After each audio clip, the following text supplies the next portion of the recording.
Bismillahirrohmanirrohim. Assalamualaikum warahmatullahi wabarakatuh. Sahabat Nurul Hidayah. Terdapat perbedaan pendapat berkenaan dengan makna khilafah atau perihal menjadi khalifahnya Nabi Adam. Ada yang mengatakan bahwa ia sebagai khalifah dari kelompok manusia yang pertama-tama datang ke bumi, di mana kelompok ini membuat kerusakan dan menumpahkan darah di dalamnya. Ada yang mengatakan bahwa ia adalah Khalifatullah, dengan pengertian bahwa ia sebagai khalifah atau utusan Allah Subhanahu wa Ta'ala dalam melaksanakan perintah-perintahnya dan hukum-hukumnya. Karena ia adalah utusan Allah Subhanahu wa Ta'ala yang pertama. Sesungguhnya aku hendak menjadikan khalifah di bumi. Quran Surah Al-Baqarah ayat 30.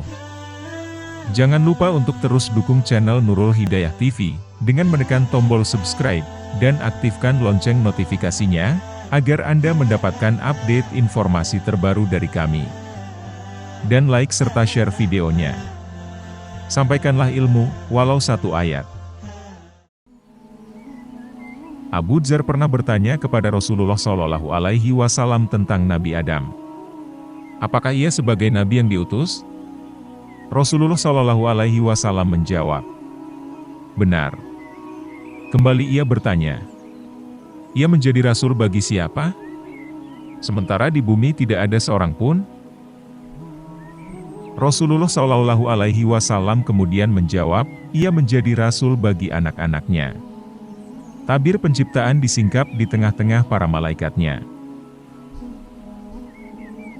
Ingatlah ketika Tuhanmu berfirman kepada para malaikat, sesungguhnya aku hendak menjadikan seorang khalifah di muka bumi. Mereka berkata, mengapa engkau hendak menjadikan khalifah di bumi itu, orang yang akan membuat kerusakan padanya dan menumpahkan darah, padahal kami senantiasa bertasbih dengan memuji engkau dan mensucikan engkau? Tuhan berfirman, sesungguhnya aku mengetahui apa yang tidak kamu ketahui. Quran Surah Al-Baqarah ayat 30. Berkenaan dengan ayat tersebut, para mufasir memberikan komentar yang beragam. Dalam tafsir Al-Manar, disebutkan bahwa sesungguhnya ayat-ayat ini termasuk ayat-ayat mutasyabihat yang tidak dapat ditafsirkan zahirnya. Sebab, dilihat dari ketentuan dialog atau at-tahathub, ia mengandung konsultasi dari Allah Subhanahu wa Ta'ala. Tentu yang demikian itu mustahil baginya. Di samping itu, ia juga mengandung pemberitahuan darinya kepada para malaikat yang kemudian diikuti dengan penentangan dan perdebatan dari mereka.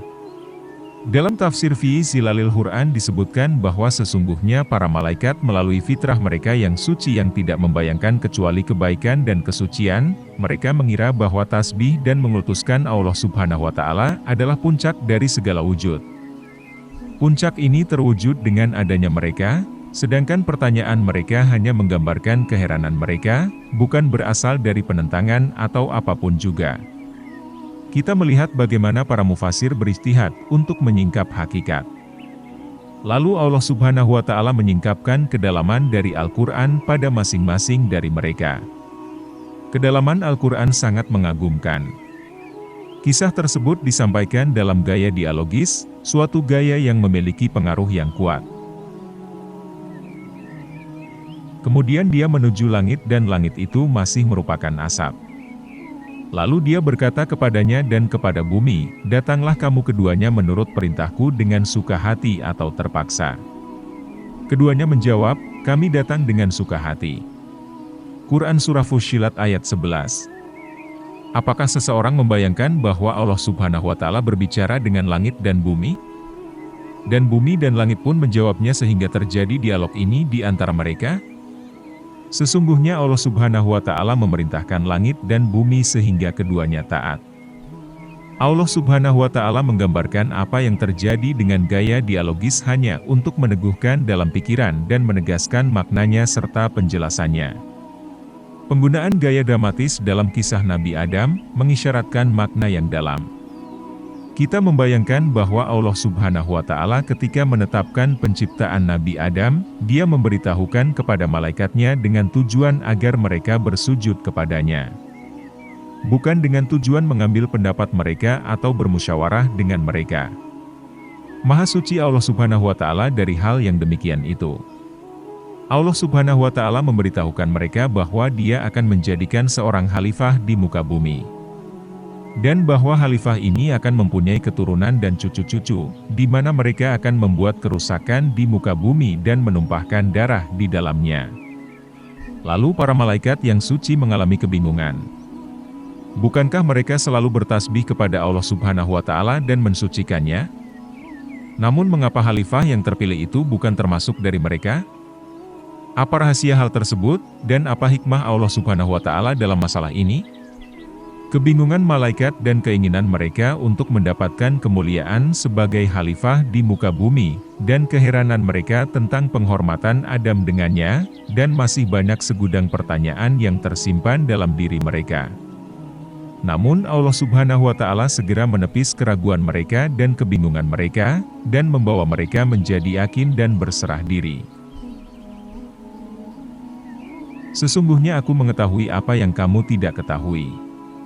Quran Surah Al-Baqarah ayat 30. Ayat tersebut menunjukkan keluasan ilmu Allah Subhanahu wa Ta'ala dan keterbatasan ilmu para malaikat, yang karenanya mereka dapat berserah diri dan meyakini kebenaran kehendak Allah Subhanahu wa Ta'ala.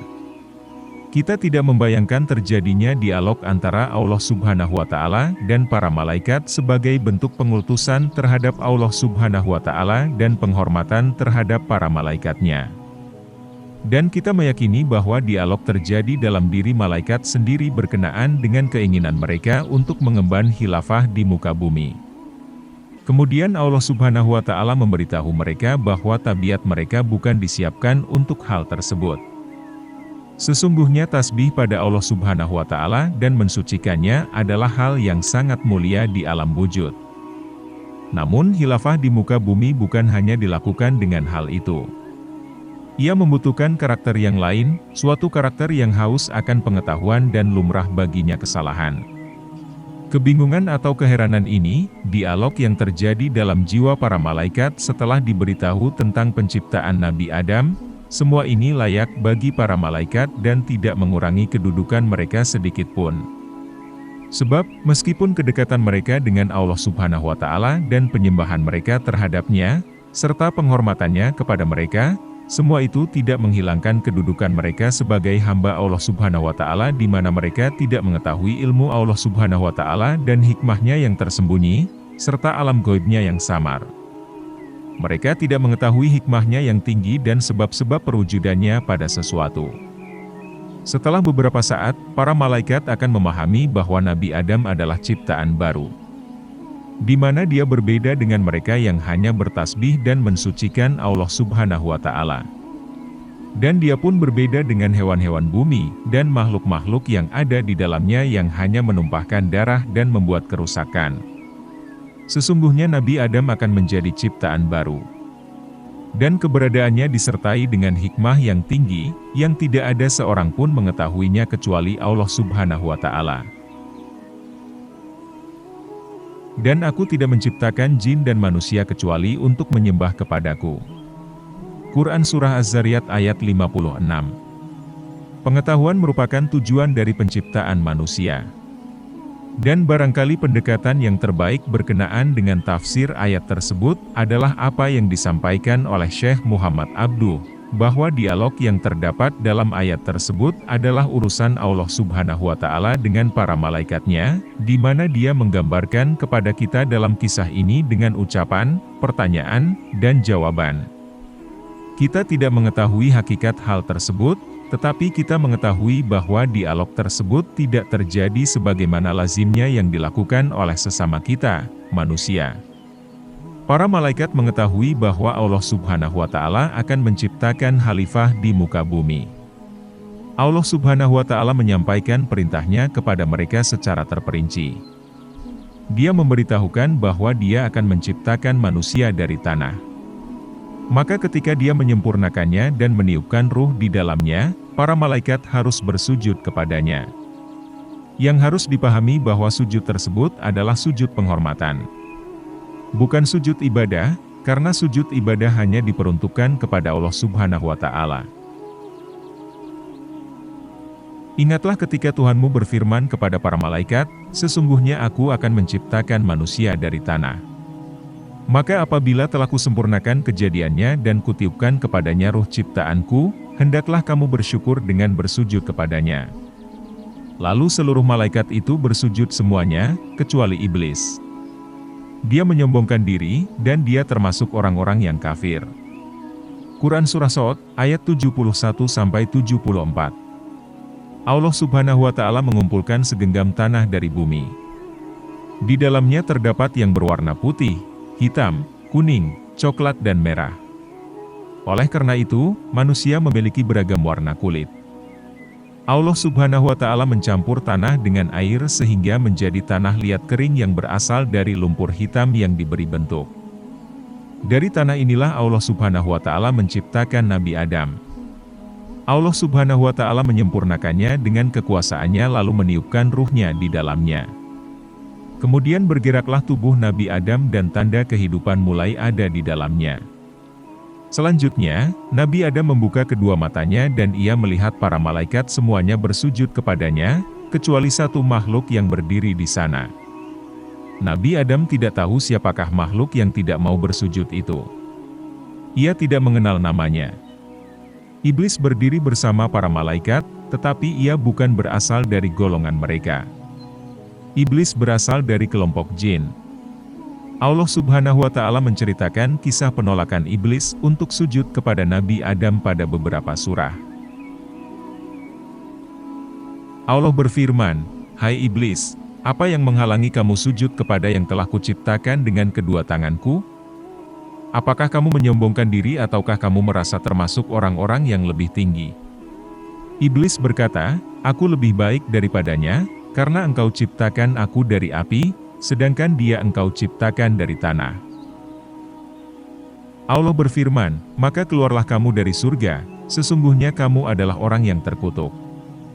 Sesungguhnya kutukanku tetap atasmu sampai hari pembalasan." Iblis berkata, "Ya Tuhanku, beri tangguhlah aku sampai hari mereka dibangkitkan."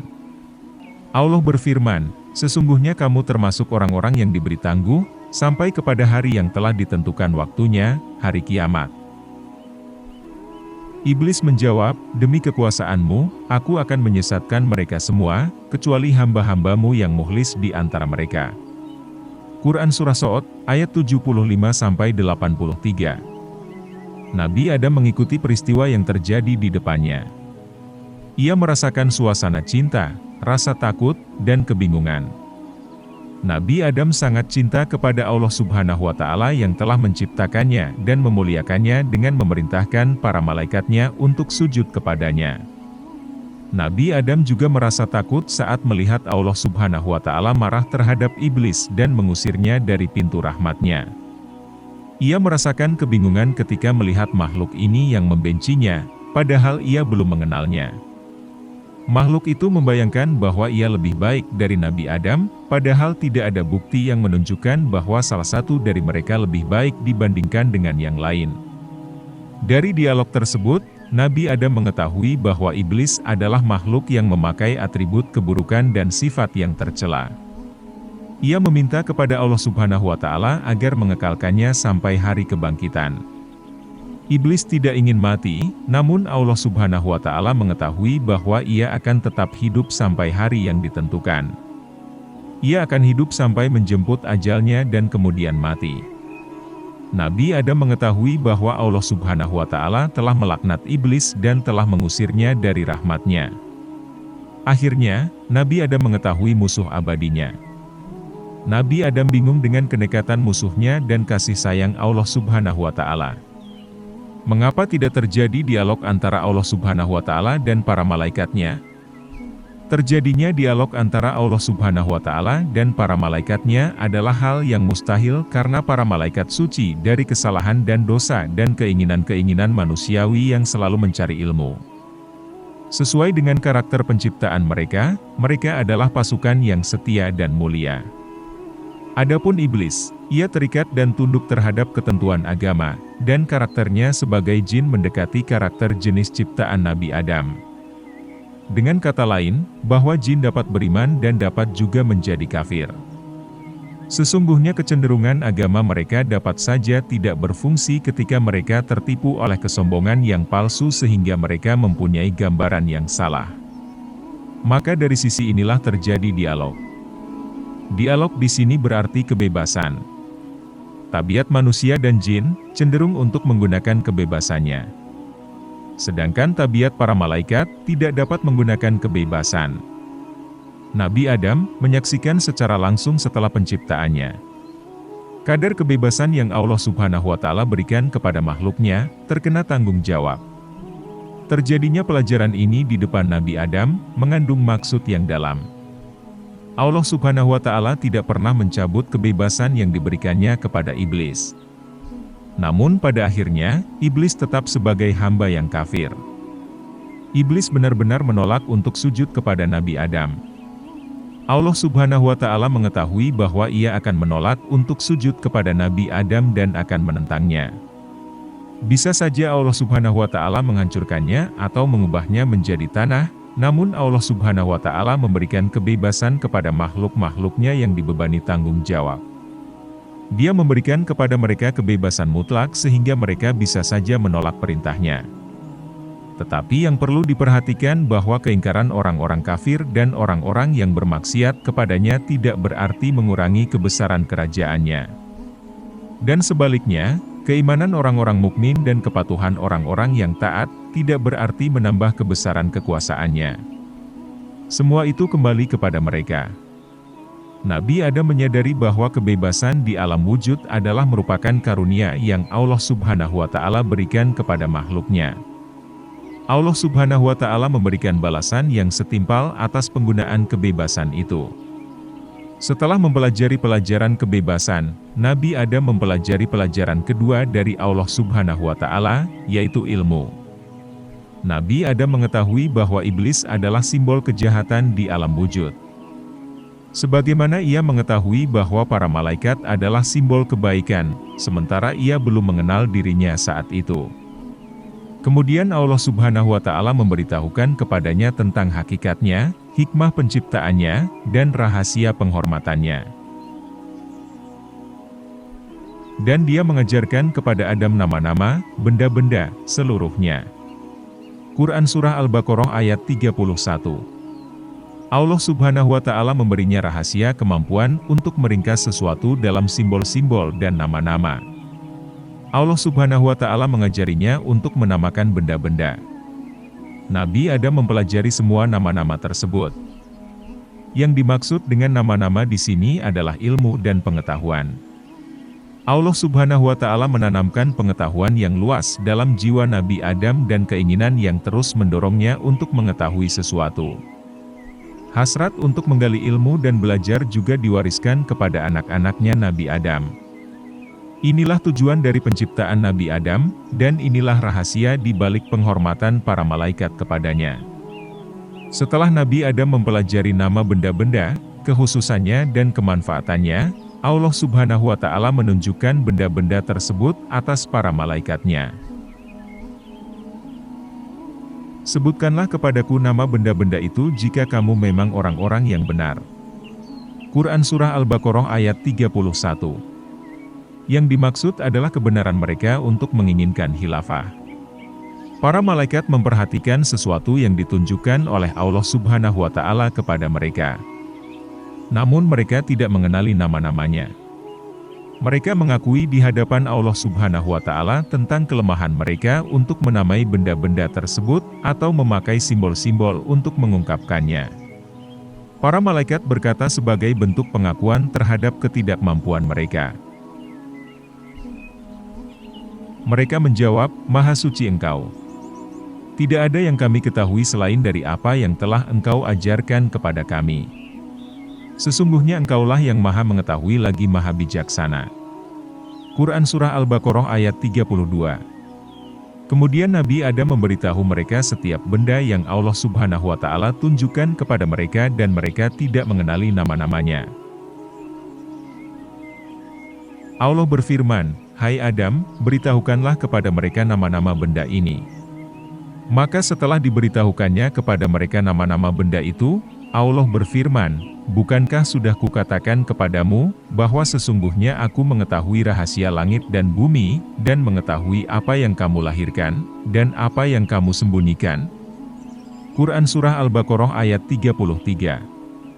Allah Subhanahu wa Ta'ala ingin berkata kepada para malaikat, bahwa Dia mengetahui keheranan yang mereka tunjukkan. Ketika Dia memberitahu mereka tentang penciptaan Nabi Adam, sebagaimana Dia mengetahui kebingungan yang mereka sembunyikan, dan sebagaimana juga Dia mengetahui kemaksiatan dan pengingkaran yang disembunyikan oleh iblis. Para malaikat menyadari bahwa Nabi Adam adalah makhluk yang mengetahui sesuatu yang tidak mereka ketahui. Ini adalah hal yang sangat mulia. Dan para malaikat mengetahui, mengapa Allah Subhanahu wa Ta'ala memerintahkan mereka untuk bersujud kepadanya. Sebagaimana mereka memahami rahasia penciptaannya sebagai khalifah di muka bumi, di mana Ia akan menguasainya dan memimpin di dalamnya dengan ilmu dan pengetahuan, yaitu pengetahuan terhadap Sang Pencipta yang kemudian dinamakan dengan Islam atau iman. Para malaikat pun mengetahui sebab-sebab kemakmuran bumi dan pengubahannya dan penguasaannya, serta semua hal yang berkenaan dengan ilmu-ilmu di muka bumi. Adalah hal yang maklum bahwa kesempurnaan manusia tidak akan terwujud, kecuali dengan pencapaian ilmu yang dengannya manusia dapat mengenal Sang Pencipta, dan ilmu-ilmu yang berkenaan dengan alam. Jika manusia berhasil di satu sisi, namun gagal di sisi yang lain, maka ia laksana burung yang terbang dengan sayap satu, di mana setiap kali ia terbang, sayap yang lain mencegahnya. Demikian pembahasan kita kali ini mengenai penciptaan Nabi Adam alaihi salam. Pada kesempatan berikutnya akan kita bahas mengenai penciptaan Hawa. Semoga kita senantiasa dalam lindungan, serta limpahan rahmat dan karunia Allah Subhanahu wa Ta'ala. Wassalamualaikum warahmatullahi wabarakatuh.